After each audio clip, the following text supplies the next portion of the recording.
నీకు వివాహం జరగడం లేదని బాధపడుతున్నావా? నీ వివాహం ఎలా జరగబోతుందో తెలుసా? ప్రియమైన సహోదరి సహోదరుడా, ఈ మాటలు వింటున్న మీకు నా హృదయపూర్వక వందనాలు. సహోదరి సహోదరుడా, నీ వివాహ విషయం ఆలస్యం అవుతుందని బాధపడుతున్నావా? నా ముందున్న వారికి, నాకన్నా చిన్న పిల్లలకి కూడా వివాహం జరిగిపోతుంది. నాకు తెలిసిన వాళ్ళందరికీ వివాహం జరిగిపోతుంది. నా ఇంటి పక్కన్న వారికి, లేదా నా పొరుగింటి వారికి, నా ఎదురింటి వారు ఉన్న వారికి అందరికీ వివాహాలు జరిగిపోతున్నాయి. నాకు ఇంకాను వివాహం జరగడం లేదేంటి అని కృంగిపోతూ బాధపడుతున్నావా? అందరూ అనే మాటలకి నువ్వు కృంగిపోతున్నావా? ప్రియమైన సహోదరి సహోదరుడా, ఈరోజు ఈ నిమిషం దేవుడు నీతో మాట్లాడుతున్నారు. బాధపడాల్సిన అవసరం లేదని దేవుడు నీతో చెప్తున్నారు. ఎందుకని అంటే, ప్రతిదానికి ఒక సమయం కలదు. నీ వివాహానికి ఒక సమయం ఉంది. నీ యొక్క ఉద్యోగానికి ఒక సమయం ఉంది. నీవు చేసే ప్రతి పనికి కూడా ఒక సమయం అనేది ఉంది అని నువ్వు గ్రహించు. నీ సమయము రాకుండా ఏది నీ జీవితంలోకి అనుమతించబడదు. ఏదైనా సరే నీకు సమయము, దేవుడు నీ కోసము నిర్ణయించిన సమయంలోనే దేవుడు నిర్ణయించింది చేస్తారే తప్ప, దేవుని చిత్తమైనది చేస్తారే తప్ప, దేవుని చిత్తం లేకుండా నీ జీవితంలో ఏది జరగదు.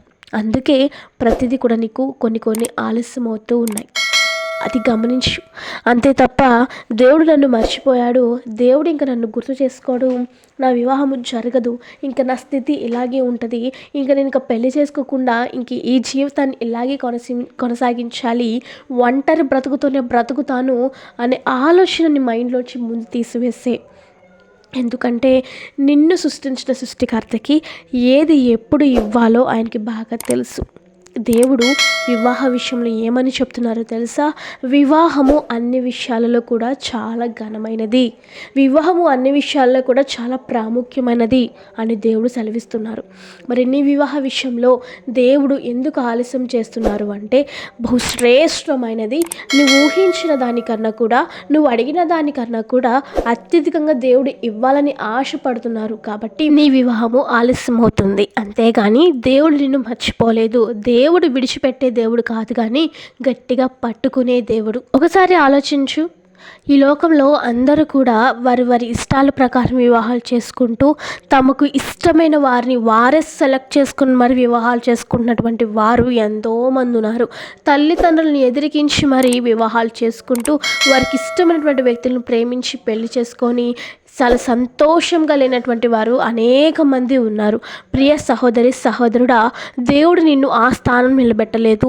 ఒక్కసారి నీకు వివాహము చేస్తే వెనుతిరిగి నువ్వు చూడకుండా, ఒక్కసారి కూడా నువ్వు వెనక్కి తిరిగి ఏంటి నా జీవితము అని చూడకుండా ఉండే అంతగా ది బెస్ట్ దేవుడు నీకు ఇవ్వాలనుకుంటున్నారు. అందుకోసమే నీ వివాహము ఆలస్యం అవుతుంది. నీకు ఇంకొక విషయం చెప్పాలి అంటే, దేవుడు స్పష్టంగా నీతో ఏం చెప్తున్నారంటే, నీ వివాహమును నువ్వు ఊహించినంత గొప్పగా జరిగిద్ది, నువ్వు అడిగిన దానికన్నా గొప్పగా జరిగిద్ది. బహుశా మీ యొక్క కుటుంబ పరిస్థితి తక్కువేమో, ఆర్థిక పరిస్థితి తక్కువేమో, చాలా ఘనంగా వివాహం చేసుకోవాలనుకుంటున్నావేమో, నువ్వు ఎలా ఊహించుకుంటున్నావో, నువ్వు ఎలా ఆలోచిస్తున్నావో అట్టి విధంగానే నీ వివాహము జరుగుతుంది. అసలు నీకు వివాహమే జరగదు, ఇంక నీ జీవితం అంతా ఇంతే అన్న వాళ్ళ ముందే దేవుడు గొప్పగా నీ వివాహం జరిగిస్తారు. ప్రియ సహోదరి సహోదరుడా, గుర్తుపెట్టుకో, దేవుడు నీకు అంత ఇదిగా వివాహము చేయాలి అంటే, నువ్వు ఊహించిన దానికన్నా అత్యధికంగా ది బెస్ట్ పర్సన్ నీ లైఫ్లోకి రావాలి అంటే నువ్వు చేయవలసిన పని ఒకటి ఉంది. అది ఏంటి అంటే, నీవు ప్రార్థన చేయాలి. ఎలా ప్రార్థన చేయాలో తెలుసా? దేవా, నాకు వివాహం చేయి ప్రభా, అయ్యా నీ చిత్తంలో ఉన్న అమ్మాయి నాకు ఇచ్చి వివాహం చేయదవా, చేయి ప్రభా, చేయి ప్రభా, చేయి ప్రభా అని కాదు. నువ్వు ఎలా ప్రార్థించాలి అంటే, దేవా, నీ చిత్తంలో ఉన్న అమ్మాయిని, నీ చిత్తంలో ఉన్న వరుణ్ణి, నీ చిత్తంలో ఉన్న వధువుని ఇచ్చి నాకు వివాహము మీరు చేసినందుకు మీకు కృతజ్ఞతలు, మీకు స్తోత్రాలు, మీకు వందనాలు అని ప్రార్థన చేయాలి. ఎలా ప్రార్థన చేయాలండి? నీవు నాకు ఇచ్చేసావు దేవా, అందును బట్టి నీకు కృతజ్ఞతలయ్యా. నీవు నాకు వివాహము చేసేసావు దేవా, అందును బట్టి మీకు స్తోత్రాలయ్యా. అయ్యా, నా జీవితం ద బెస్ట్ పర్సన్ నా లైఫ్లోకి నువ్వు నడిపించావు దేవా, అందును బట్టి మీకు కృతజ్ఞతలు ప్రభా అని ప్రార్థించాలి.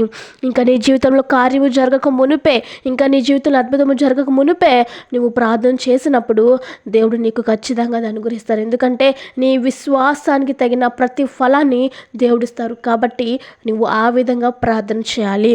ఎప్పుడైతే నువ్వు అలా ప్రార్థన చేస్తావో, అవి నీకు ఇంకా జరగక మునిపే ఇంకా నువ్వు అవి అందుకోక మునుపే నువ్వు అలా ప్రార్థన చేసినప్పుడు దేవుడు నీ విశ్వాసము మెచ్చి నీ జీవితంలో అద్భుతమైన కార్యము నీవు అడిగిన విధంగానే దేవుడు అట్టి విధంగానే నీ జీవితంలో వివాహము చేస్తారు. హల్లెలూయా.